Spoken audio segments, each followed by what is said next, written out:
नमस्कार, study with CP श्राम YouTube channel पर आपका हार्दिक स्वागत है।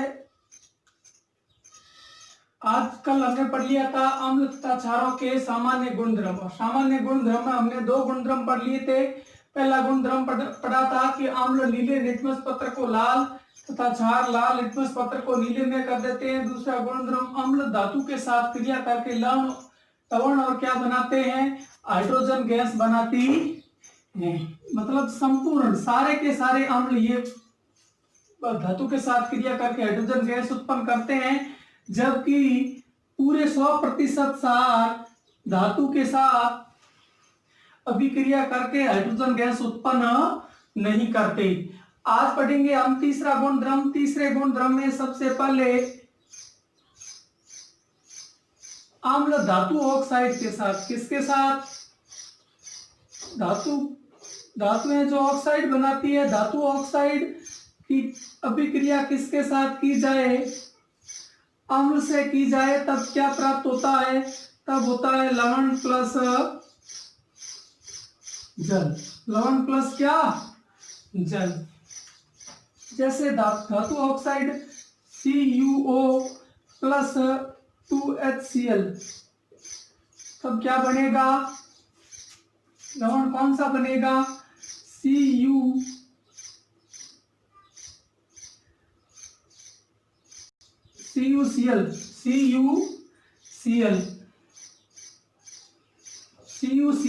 प्लस जल H2O, CuCl2 प्लस H2O। इसी प्रकार क्षार क्या करते हैं, धातु ऑक्साइड के साथ क्रिया नहीं करते हैं, बल्कि अधातु ऑक्साइड के साथ, किसके साथ, अधातु ऑक्साइड के साथ क्रिया करके क्या बनाते हैं, लवण तथा जल का निर्माण करते हैं। लवण तथा क्या करते हैं, जल का निर्माण करते हैं। तो जैसे अधातु ऑक्साइड कौन सा, CO2 प्लस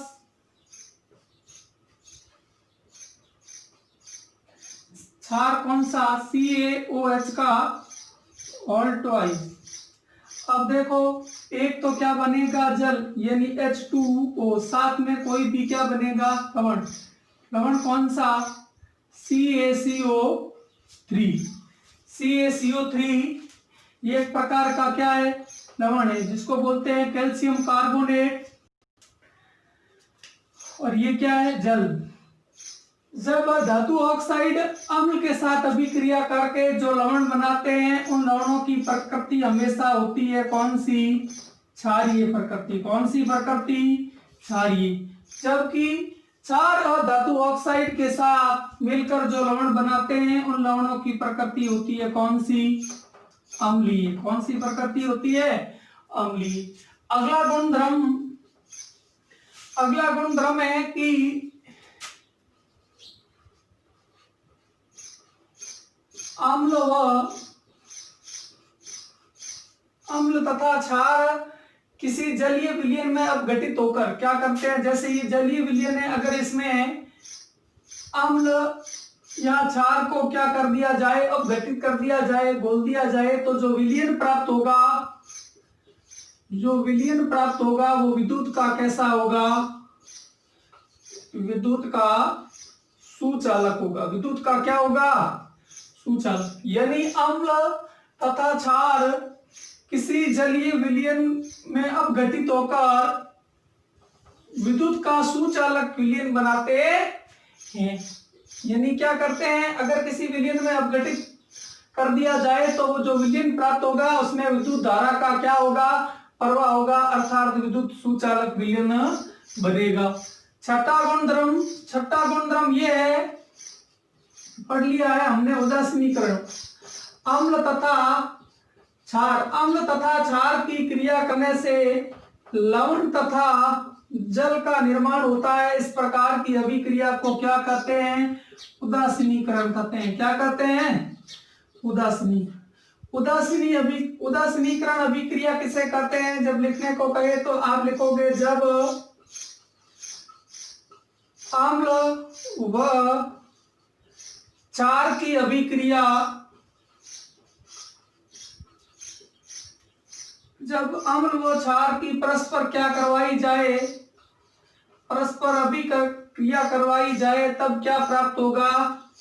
तब जल व क्या प्राप्त होगा? लवण प्राप्त होगा।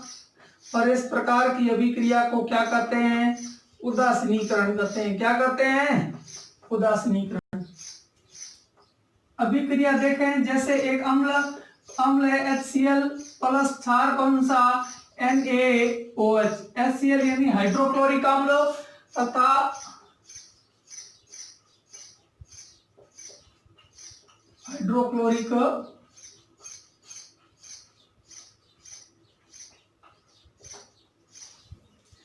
हाइड्रोक्लोरिक अम्ल तथा क्षार कौन सा?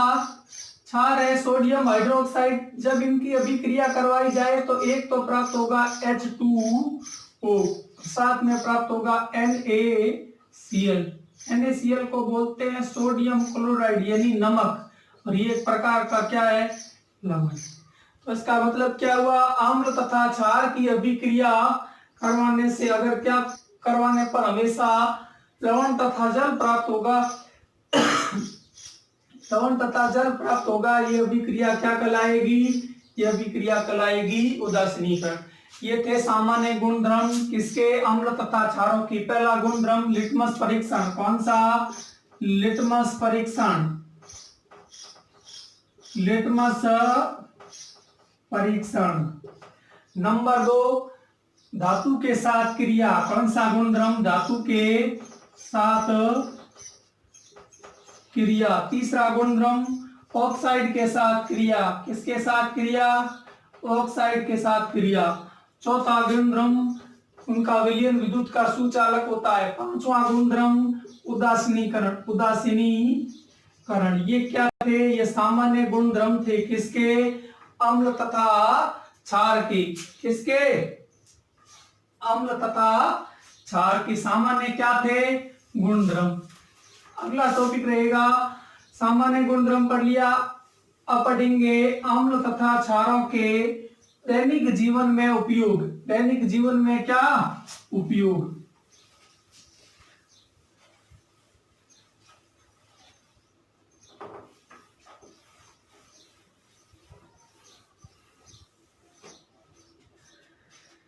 अगला टॉपिक रहेगा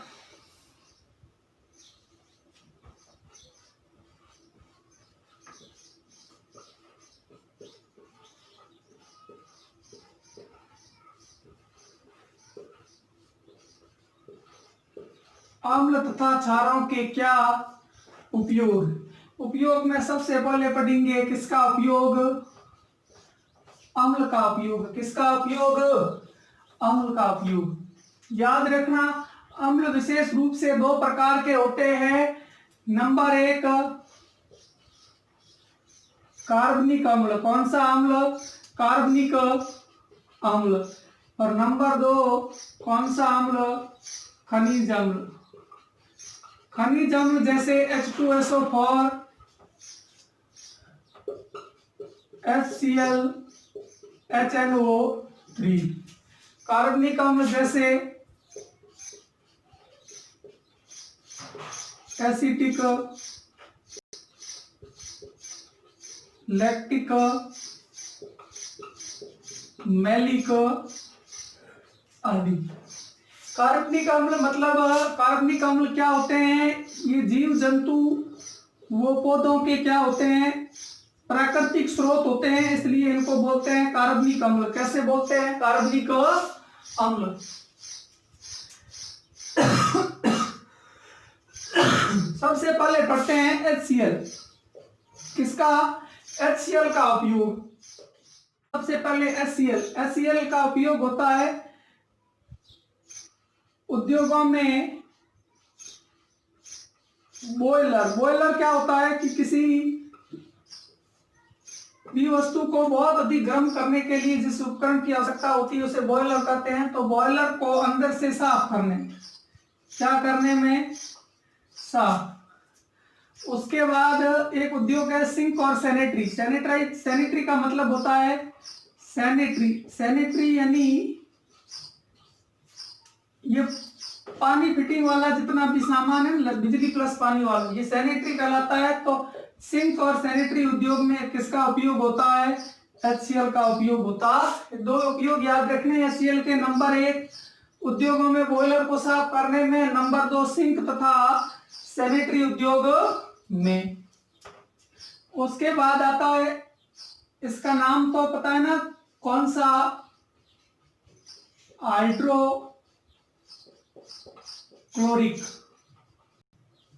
हाइड्रोक्लोरिक अम्ल। उसके बाद HNO3 कौन सा अम्ल? नाइट्रिक अम्ल। कौन सा अम्ल? नाइट्रिक अम्ल। तो नाइट्रिक अम्ल का उपयोग है, सबसे पहले नाइट्रिक अम्ल को जितने भी उर्वरक बनाने में, क्या बनाने में?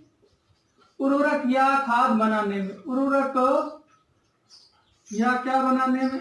उर्वरक बनाने में। खाद प्राकृतिक होती है, सॉरी, उर्वरक बनाने में। क्या करने में? उर्वरक बनाने में। उसके बाद जितने भी चांदी व सोने के गहनों को क्या करने में? गहने साफ करने में। आपने देखा होगा कभी कभार गहने साफ करने वाला कहता है कि 1 मिनट में क्या कर दूंगा, आपके गहने साफ कर दूंगा। कोई पुराने चांदी का गहना हो तो वो फटाक से साफ कर देता है एक रसायन डालने से। वो रसायन होता है HNO3। HNO3 इस पर डालने से इसकी ऊपरी वाली परत है उसको क्या कर देता है? हटा देता है, जिससे क्या हो जाती है? इन गहनों की क्या हो जाती है? सफाई हो जाती है। ये 2 नंबर। तीसरा नंबर H2SO4। H2SO4 बहुत सारे उद्योगों में, लगभग प्रत्येक उद्योग में इसका क्या होता है? उपयोग होता है। इसीलिए कहा गया है कि कोई देश कितना उद्योगों के क्षेत्र में प्रगतिशील है, इस बात से पता लगाया जा सकता है कि वहां HCl कितना उपयोग में हो रहा है। यानी प्रत्येक उद्योग में इसका क्या होता है? उपयोग होता है। इसलिए इसको बोलते हैं अम्लों का राजा। क्या बोलते हैं? अम्लों का राजा। क्या बोलते हैं? अम्लों का राजा। किस अम्ल को अम्लों का राजा कहते हैं? तब आप कहोगे कौन सा अम्ल? सल्फ्यूरिक अम्ल। कौन सा अम्ल? सल्फ्यूरिक अम्ल को क्या कहते हैं? अम्लों का राजा कहते हैं। एक और शब्द है अम्लराज, वो अलग है। कौन सा? अम्लराज। अम्लराज होता है एक भाग अम्लराज में कौन सा अम्ल? HNO3 प्लस 3 भाग कौन सा अम्ल? HCl। एक भाग नाइट्रिक अम्ल प्लस 3 भाग HCl अम्ल को मिला दिया जाए तो हमें क्या प्राप्त होगा? अम्लराज। ये अम्लराज इतना खतरनाक एक यौगिक बनता है जिसमें लोहे तक को गलाने की क्या होती है? लोहे को गलाने की भी क्या होती है? क्षमता होती है। एक बहुत ही महत्वपूर्ण यौगिक बन जाता है जिसे बोलते हैं अम्लराज। प्रश्न पूछ लिया जाएगा अम्लराज के घटक कौन से हैं, तो आप कहोगे, अब या पूछा जाएगा अम्लराज क्या है, तब आप लिखोगे 1 भाग HNO3 यानी नाइट्रिक अम्ल प्लस 3 भाग HCl को क्या कर दिया जाए? मिला दिया जाए, तब क्या प्राप्त होता है? अम्लराज प्राप्त होता है। ये सामान्य उपयोग थे किसके? अम्लों के। सबसे पहले हाइड्रोक्लोरिक अम्ल। हाइड्रोक्लोरिक अम्ल का उपयोग उद्योग में, इसके अलावा भी कुछ बहुत सारे हैं लेकिन आपकी बुक में इतने दे रखे हैं, ठीक है। उसके बाद बॉयलर को साफ करने में, सिंक और सैनिटरी उद्योग में, उर्वरक बनाने में इसका नाइट्रिक अम्ल का। उसके बाद सोने और चांदी के गहने साफ करने में HCl अम्ल का। और उसके बाद जितनी भी कार या जितनी भी सेल बैटरी होती है उनमें किसका उपयोग होता है? जितनी भी बैटरी में जो अम्ल कार्य करता है वो कौन सा है? H2SO4 यानी सल्फ्यूरिक अम्ल। आगे बात करते हैं क्षारों के उपयोग क्या क्या है। क्षार का उपयोग क्या क्या है?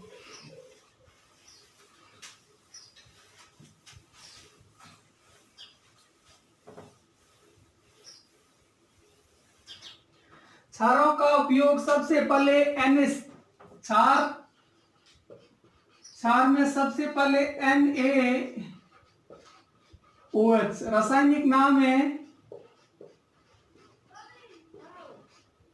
Sodium hydroxide. कौन सा? Sodium hydroxide.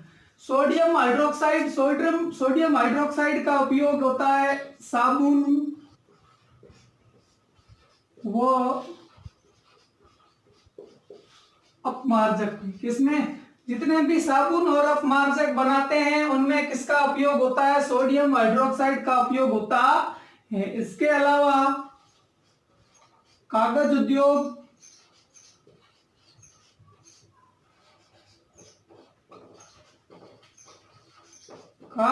इनमें भी किसका उपयोग होता है? सोडियम हाइड्रोक्साइड का। नंबर दो है कैल्शियम हाइड्रोक्साइड। कौन सा?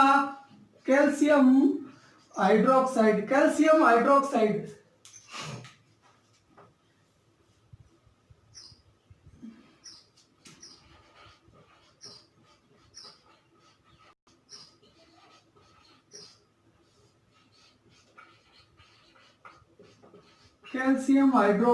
कौन सा? कैल्शियम हाइड्रोक्साइड का पहला है इसका उपयोग जब कभी कभार मिट्टी बहुत अम्लीय हो जाती है तो मिट्टी की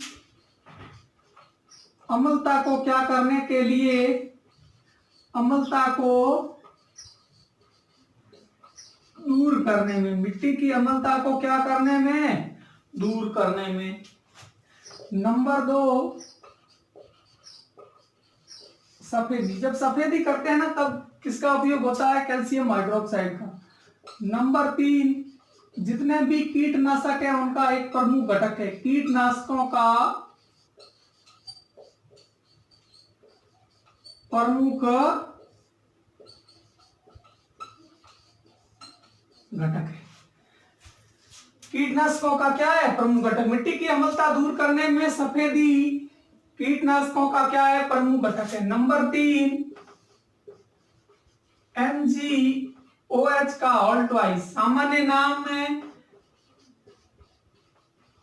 milk of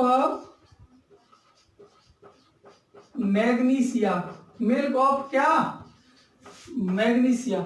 milk of magnesia या मैग्नीशियम हाइड्रोक्साइड। कौन सा? Magnesium hydroxide.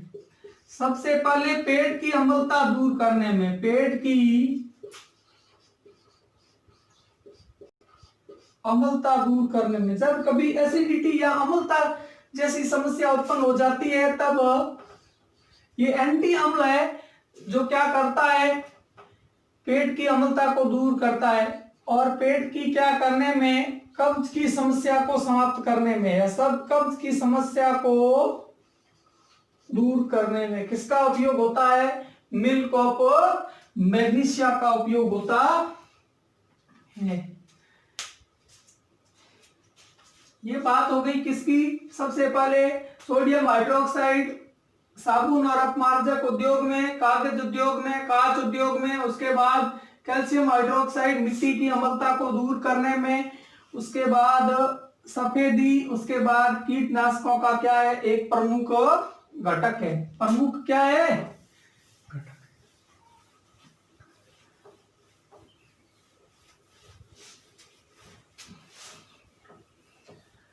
अब अम्ल या क्षार की तो बात कर ली, लेकिन अम्ल कोई पदार्थ कितना अम्लीय है या कितना क्षारीय है इसका पता कैसे लगाया जा सकता?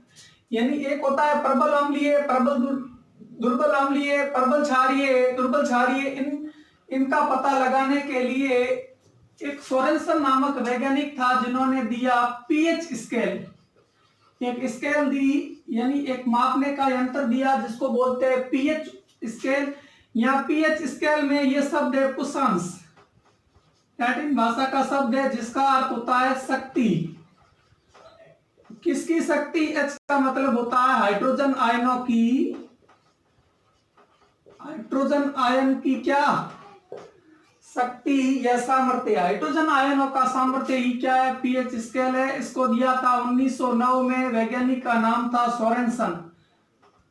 सोरेनसन नामक वैज्ञानिक ने पीएच स्केल अवधारणा दी थी। अब पीएच का मान होता है, पूछ लिया जाए पीएच का मान कितना होता है, तब आप कहोगे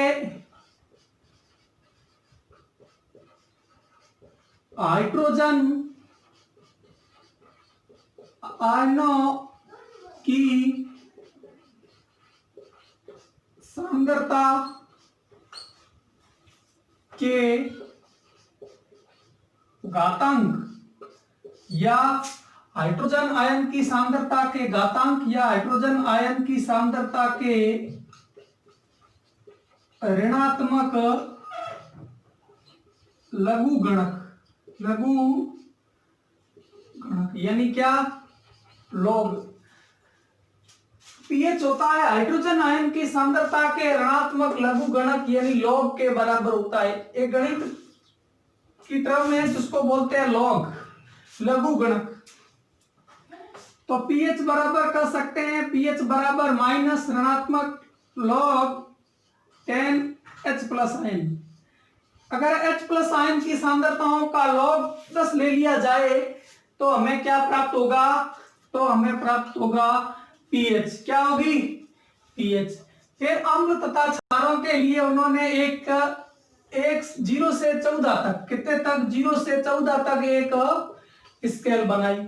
और 0 से 14 का बीच का बिंदु कौन सा है, 7। उन्होंने कहा अगर किसी पदार्थ का पीएच लिया जाए और 0 और 7 के बीच हो तो वो पदार्थ कौन सा होगा, उसने कहा अम्लीय होगा। यानी संपूर्ण अम्लीय पदार्थों का पीएच कितना होता है, 0 से 7 के बीच। फिर उसने कहा 7 से 14 के बीच जिसका भी पीएच होगा वो पदार्थ कौन सा होगा, वो पदार्थ होगा क्षारीय। कौन सा पदार्थ होगा, क्षारीय पदार्थ होगा। यानी क्षार का पीएच कितना होता है, 7 से अधिक और अधिकतम कितना, 14। फिर उसने कहा जिनका पीएच फिक्स 7 हो तो वो पदार्थ क्या कहलाता है, उदासीन कहलाता है। क्या कहलाता है, उदासीन कहलाता है। यहां तक बात आई समझ में। फिर उसने कहा कि ये 14, ये 13, ये 12, ये 11, ये 10, ऐसे करते करते ये 0, 1, 2, 3, 4, 5, 6, 7, 8, 9,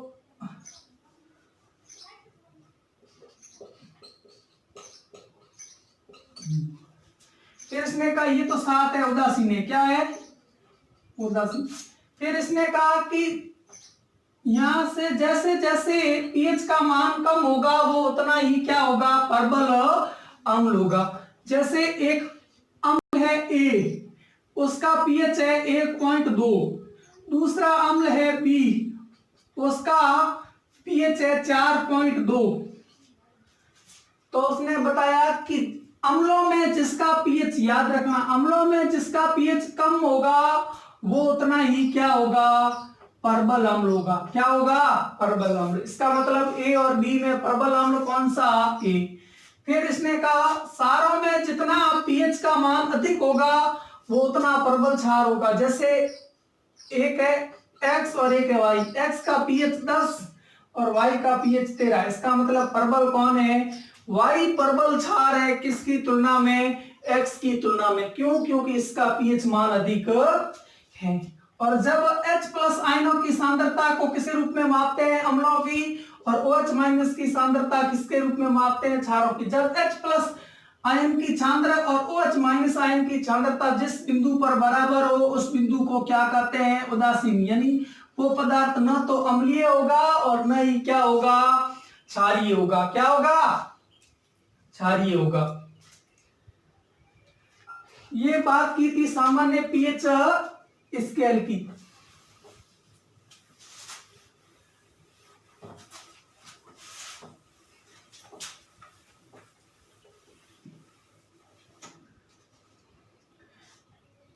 तो फिर उसने कहा कि उदासीन बिंदु कौन सा होगा, उदासीन बिंदु पर यानी H प्लस आयन की सांद्रता होगी 1 × 10 की घात 7 होगी। कितनी होगी? 1 गुणा 10 की घात 7। 1 गुणा 10 की घात कितनी होगी? 7। और सांद्रता का मात्रक होता है मोल प्रति लीटर। कौन से बिंदु पर? उदासीन बिंदु पर। तो पूछा उदासीन बिंदु पर पीएच ज्ञात करो, तब आप सीधा लिखोगे पीएच बराबर माइनस log 10 H प्लस, और माइनस log 10 H प्लस कितना है? 1 गुणा 10 की घात 7। अब देखो ये है log a गुणा b हो तो उसको खोलते समय लिखते हैं log a, अलग अलग लिखने पर क्या हो जाता है? Plus log a plus log b। तो यहां क्या हो जाएगा? यहां हो जाएगा माइनस log, इसको गुणा करोगे तो ये 10 इसका आधार है, ठीक है, 10 नहीं है, ये आधार है इसको, तो log और कितना हो गया? log a। अब बीच में गुणा है लेकिन खोलते वक्त क्या हो जाएगा? कोष्टक खोलते वक्त प्लस हो जाएगा, तो प्लस और माइनस log 10 की घात 7। और याद रखना log 10 आधार हो और log 1 हो तो उसका मान हमेशा कितना होता है? 0। और log 10 आधार हो और log 10 हो तो उसका मान कितना होता है? 1। ठीक है, तो ये मान कितना हो गया? ये हो गया 0। कितना हो गया? 0। ये माइनस log 10 की घात कितनी? 7। अब एक और प्रॉपर्टी है इसकी log की, ये गुणधर्म अलग से आपको क्या करने पड़ेंगे? पढ़ने पड़ेंगे। log का एक गुणधर्म है, अगर log a की घात b है तो इसको ऐसे लिख सकते हैं b log a, यानी घात क्या हो सकती है? log से आगे जा सकती है। यही इसी नियम को हम यहाँ फॉलो करते हैं। तो माइनस log, ये माइनस निशान है, माइनस log, और ये क्या हो गए? 7। कितने? -7, ठीक है, और ये कितने हो गए? -7 और log 10। यहाँ बस माइनस और माइनस कितने हो गए? +7 log 10 का मान या 1 हो गया तो कितना हो गया? उत्तर आ गया 7। कितना हो गया? 7। और हमें पता है उदासीन बिंदु पर pH का मान कितना होता है? 7 होता है। इसी तरह आप क्या कर सकते हो? किसी भी आप क्या कर सकते हो? प्रश्न का अगर आपको H प्लस आयन या OH माइनस आयन की सांद्रता दे रखी है तो आप क्या ज्ञात कर सकते हो? pH ज्ञात कर सकते हो। फिर है pH का महत्व। pH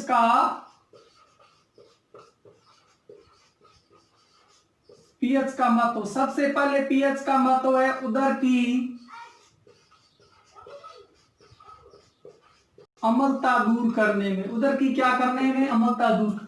कभी कभार आपने देखा होगा कि हमारे पेट में किसकी मात्रा HCl क्या कर लेता है?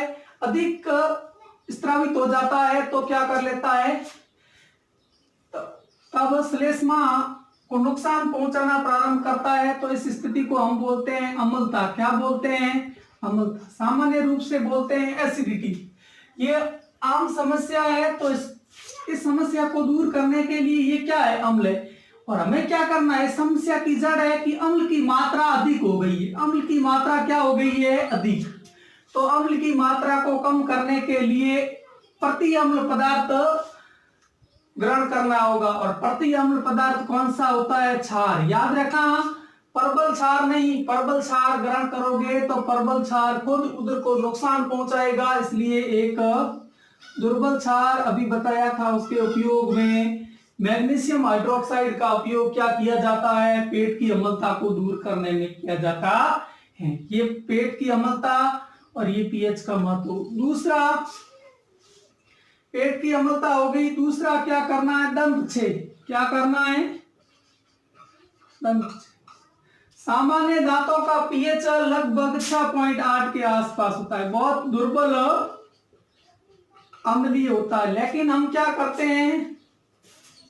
जब भोजन करते हैं तो भोजन के छोटे छोटे कण हमारे दांतों में रह जाते हैं। उसके बाद बैक्टीरिया इन कणों को क्या कर देता है, गला देता है, और धीरे धीरे बैक्टीरिया इन कणों से अम्लीय पदार्थों का निर्माण करता है, जिससे ये क्या हो जाता है, यहाँ की स्थिति ज्यादा अम्लीय हो जाती है और पीएच घटकर 5.5 के आसपास आ जाता है।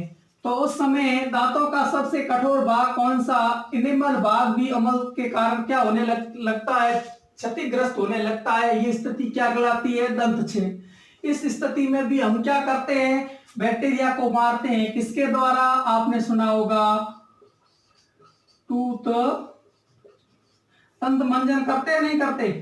तो दंत मंजन में वास्तव में टूथपेस्ट में क्या होता है, टूथपेस्ट में एक दुर्बल क्षारीय पदार्थ होता है। दुर्बल क्षारीय पदार्थ क्या होता है, दुर्बल क्षारीय पदार्थ। ये हो गया नंबर 2। नंबर 3 कीटों के डंक।